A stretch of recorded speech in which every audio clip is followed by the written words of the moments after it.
In 1926, in Chicago, you needed a password just to have a drink. The police were on the gangsters' payroll. The booze could blind you. 8-year-old kids watched the door for pocket change. Sounds like a movie, right? It wasn't. It was just a regular night during Prohibition. The 20 facts below are documented, specific, and so absurd that your only problem will be believing they actually happened. Fact 1. The password no one saw coming. To get into a speakeasy in Chicago in the 1920s, you needed more than money. At the Paradise Club in 1926, the owner changed the entry password every 24 hours. And here comes the part no one expects. The passwords were always lines from religious hymns. The guy behind it was Earl Bishop Torrio, a former seminarian who ditched the collar and went into the world of illegal bars. On Sunday, September 12th, the phrase of the night was, "Abide with me." If you mispronounced it, you were stopped at the door. No discussion. Sounds like something out of a movie, but it was the reality of Prohibition. The most interesting part is that federal agents tried to get in undercover that same night. 6 of them were arrested because they couldn't imitate the neighborhood accent. In a country where everyone was trying to get around the alcohol ban, even faith became a tool for protection. Fact 2. The drink that literally blinded people. In the 1920s, when alcohol was banned in the U.S., there was a popular trick to get around the law. Jamaica ginger, which people called Jake, was sold as medicine in any pharmacy.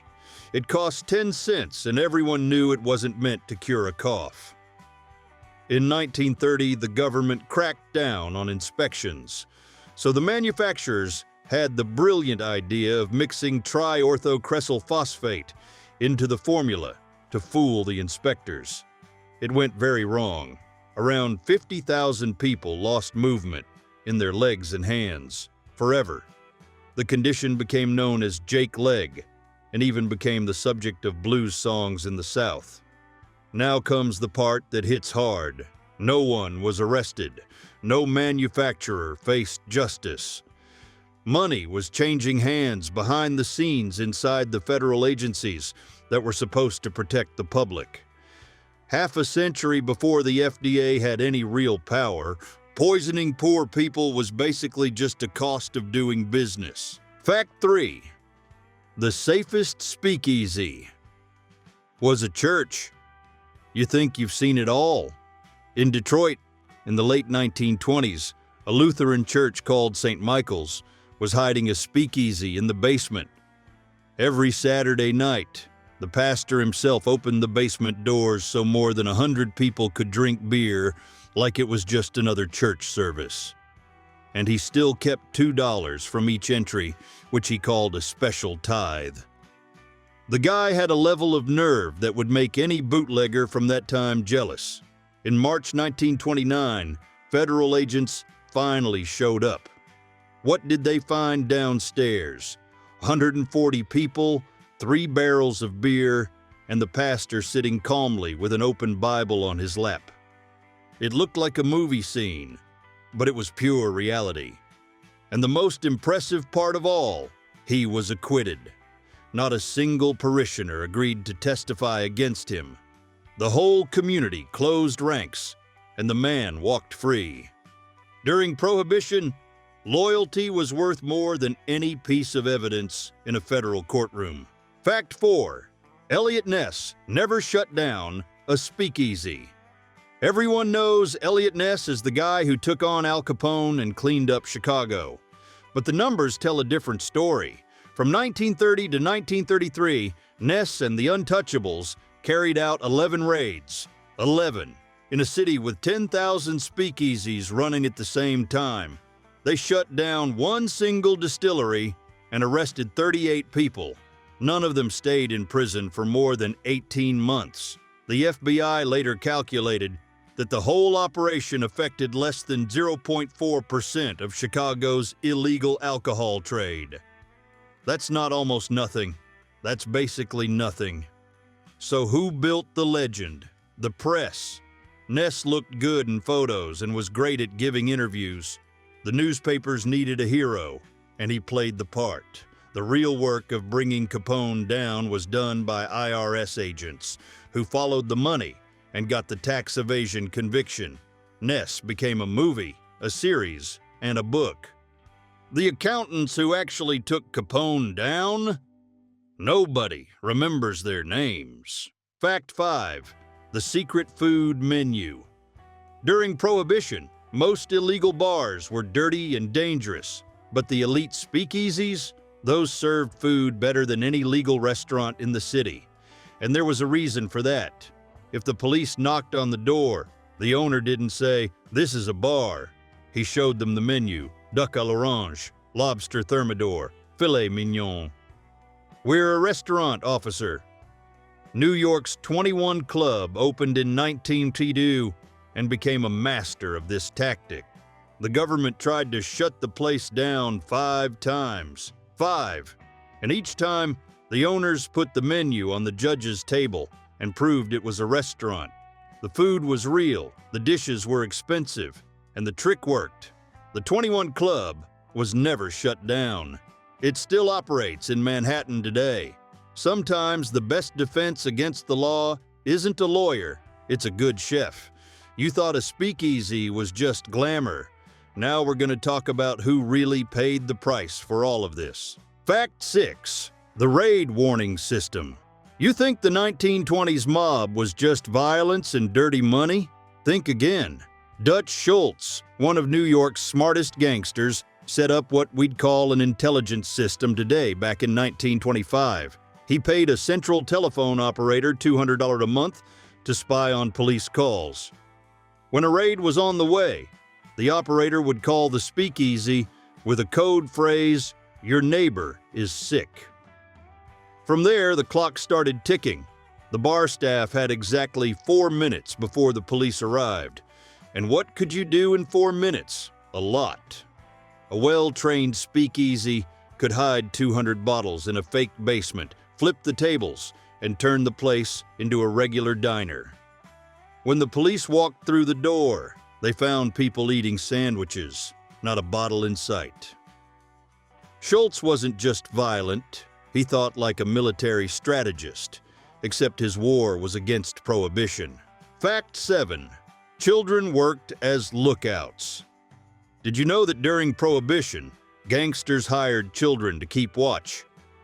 In immigrant neighborhoods in New York and Chicago, boys between 8 and 12 years old stood on street corners all night for 50 cents.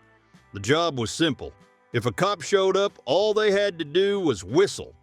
Speakeasy owners called these kids canaries because just like the birds in coal mines, they served as a warning. Most of them were the children of newly arrived Italians and Irish immigrants, and many used that pocket change to pay for school. In 1928, the Chicago Tribune published an investigation that found 847 children working as lookouts for illegal bars in Chicago alone. The real number was probably much higher. And the part that hits hard, no adult was prosecuted for putting those children in that situation. Not bar owners, not parents. No one answered for anything. Fact 8. The medicinal alcohol. Everyone knew was a scam. Prohibition had a loophole the size of a truck. Alcohol for medicinal purposes was never banned. In 1921, the government issued 57,000 licenses for doctors to prescribe whiskey as medicine. In the first year, 11 million doses were prescribed. Think about that, 11 million. The whole country was supposedly sober. In Detroit, one doctor prescribed whiskey to 475 patients in a single day. The diagnosis? Heart disease. All 475 of them. No one investigated. And who controlled the largest chain of pharmacies distributing that whiskey? Meyer Lansky, one of the biggest mobsters in American history. The guy was making $3 million a year selling alcohol with a doctor's prescription. The government created the ban and at the same time left the back door wide open. Doctors got rich, pharmacists got rich, the mob got rich. The only people who weren't drinking were the ones who couldn't afford to pay for the appointment. Fact 9. The Senators and Congressmen's Club. The same politicians who passed Prohibition were drinking in secret at an illegal bar. On the 8th floor of the Willard Hotel in Washington, D.C., an exclusive speakeasy operated for the entire 13 years of Prohibition. And the guest list was not exactly low-key. 31 senators, 89 representatives, 2 cabinet secretaries, and 3 Supreme Court justices. One of those justices, by the way, had voted to declare Prohibition constitutional. In other words, by day, he kept the law standing. By night, he raised a glass. When Prohibition ended in 1933, the club's register was destroyed the following year. Someone wanted to erase the names. But images survived that proved that floor was not just a hotel hallway. Hypocrisy was not a side effect of Prohibition. For much of America's political elite, it was the way they operated. Fact 10. Corruption with a price list. In Chicago in the 1920s, the mafia didn't need to hide the fact that it was buying off the police. There was even a price list. A small speakeasy paid $75 a month to operate in peace. A medium one, $200, a big one, $500. That money guaranteed that no cop would show up by surprise. If an inspection came up, the owner got a warning phone call beforehand. Al Capone kept one guy in charge just to collect those payments, like he was collecting rent. Altogether, Chicago's speakeasies were pouring $75 million a year into bribes in 1927 alone. Adjusted for inflation, that's more than $1 billion in today's money. Corruption worked like an organized business, with fixed rates and monthly collections. But what was happening underneath all of this was even stranger, because it involved people no one would ever expect to see, mixed up in this story. Fact 11. The secret bar that became a legend by not existing. In the 1920s, Prohibition turned drinking into a game of cat and mouse, and no one played it better than columnist Walter Winchell. In 1923, he started mentioning a place called the El Fay Club in New York newspapers. Celebrities supposedly went there. Society columns talked about the parties. The police spent 2 years looking for that speakeasy. The detail, it never existed. Winchell made up the name to draw police attention away from the real place, the Silver Slipper, a speakeasy that operated 6 nights a week with around 300 people a night. While federal agents searched New York for a ghost address, the Silver Slipper stayed packed, serving drinks like nothing was happening. A gossip columnist fooled federal law with nothing but ink and paper. Sometimes the best protection isn't a locked door, it's a good story. Fact 12. Ice, the most profitable product. Did you know that in the 1920s, a simple block of ice could make more money than a bottle of whiskey? That's right. During hot summers, speakeasies bought 100-pound blocks for $1.50 and resold each chilled drink at an 800% profit. But the detail few people know is how that ice got there. The same trucks that carried smuggled alcohol also carried ice. Same drivers, same routes, same schedules. It was the perfect cover. When the police stopped a truck, they saw stacks of ice blocks and let it keep going. Almost no one bothered to check what was hidden in the back. The move was so effective that the ice industry in cities where speakeasies dominated grew 340% between 1920 and 1929.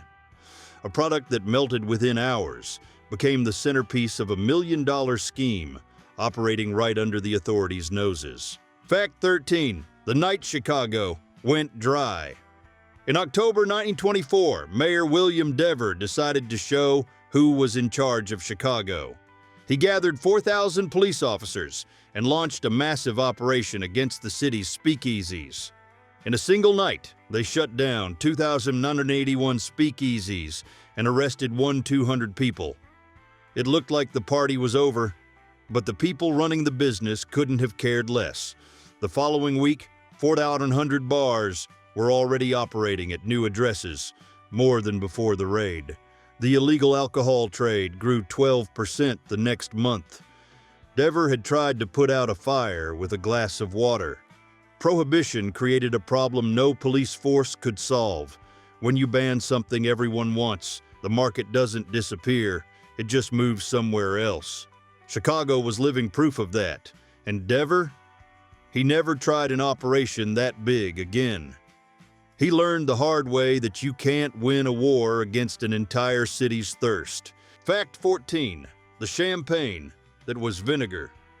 In 1926, the Bureau of Prohibition decided to test 500 bottles of French champagne being sold in New York speakeasies. What did they find? Only 6% was real champagne. Almost a third was cheap wine with a swapped label. But the part that hits hard, 41% were mixtures of industrial alcohol with citric acid and carbon dioxide. And 22% vinegar. Pure vinegar with bubbles added in to pretend it was sparkling wine. Speakeasy owners charged $12 a bottle, around $210 in today's money. And the craziest part, customers drank it, put on a connoisseur face, and swore the taste was authentic. No one complained. No one sent it back. They paid top dollar, toasted with garbage, and left satisfied thinking they'd had the best France had to offer.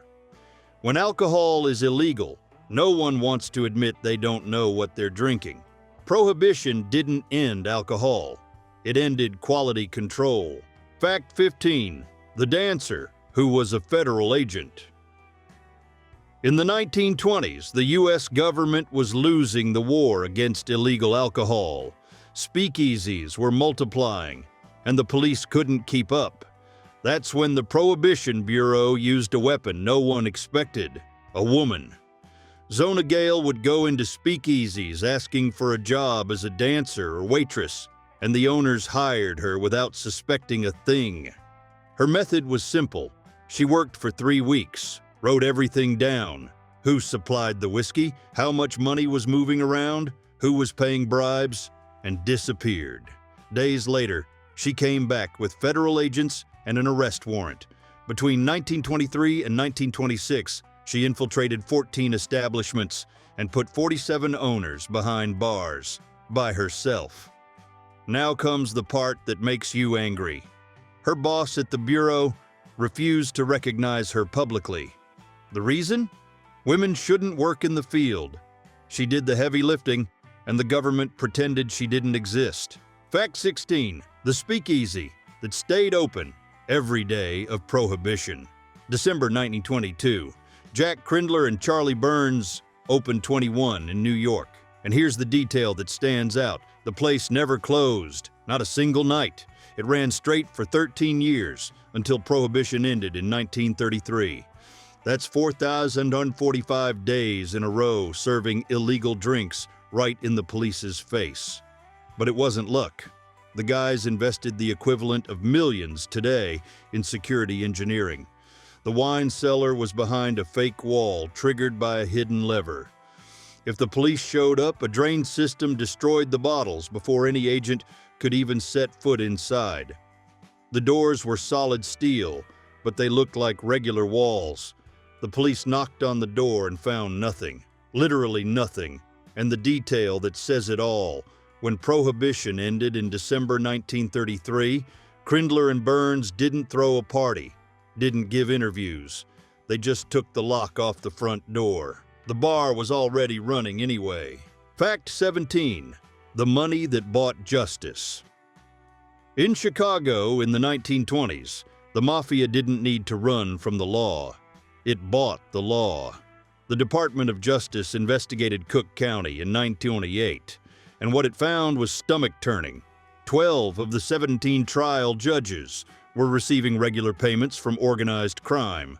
The amounts ranged from $500 to $2,000 per case. The result?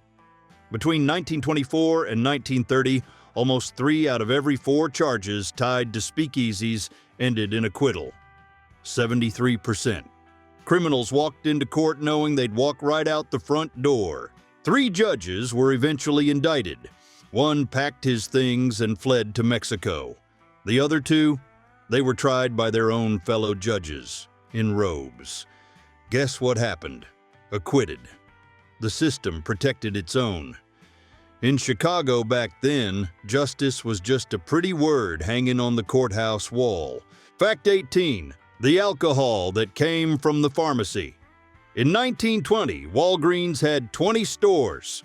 9 years later, it had 5. How does a pharmacy chain grow like that in the middle of Prohibition? Simple. Whiskey. Real whiskey. Sold over the pharmacy counter with a doctor's prescription. The law banned alcoholic drinks, but it left a loophole for medicinal alcohol. And Walgreens rode that loophole like nobody else.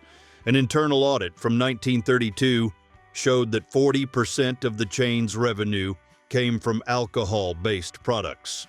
4 out of every $10 going into the register came from bottles, not medicine. When Congress wanted to investigate, Charles Walgreen refused to testify. He chose silence over the risk of exposing himself. And it worked. In 1933, Prohibition ended. Whiskey went back to bars and liquor stores, but Walgreens had already become the largest pharmacy chain in the entire country. The empire was built on top of a doctor's prescription that everyone knew was just a front. Fact 19. The crowd that drank at the police station itself. Detroit, July 1929. Federal agents carried out a raid and seized 30,000 bottles of illegal booze. Everything went straight to the 5th District Police Station's storage room. So far, so good. But 3 weeks later, someone decided to check the inventory. The result, 28,000 bottles had evaporated. They didn't break, they didn't leak, they disappeared. The investigation showed what everyone already suspected.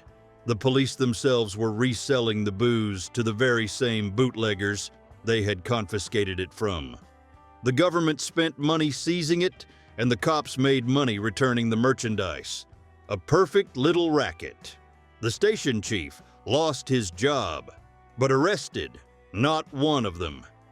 In the middle of Prohibition, the line between cop and bootlegger was so thin that sometimes it didn't even exist. Detroit ended up proving in practice that Prohibition created more corruption than sobriety. Fact 20. The day Prohibition ended, and almost no one celebrated. December 5th, 1933, 5:32 in the afternoon, Utah votes yes and becomes the 36th state to approve the 21st Amendment. Just like that, Prohibition was dead. But look at where everyone was at that moment. Al Capone, the guy who made millions from illegal alcohol, was rotting in a cell in Atlanta with syphilis eating away at his brain. Eliot Ness, the federal agent who became famous for hunting Capone, was unemployed and lost. And the owners of the speakeasies, those illegal bars, they did just fine. They took the same routes, the same trucks, the same customers, and got a license. They became legal businessmen overnight. What really ended was only the insane profit margin. The real speakeasy had nothing glamorous about it. It was organized crime with background music. The corruption ran from street cops all the way to Congress, through judges and pharmacists selling medicinal whiskey with fake prescriptions. People died drinking industrial alcohol, mixed with whatever. But Hollywood spent 90 years painting it as a fancy party with jazz and shiny dresses. The real version is less elegant and way more interesting.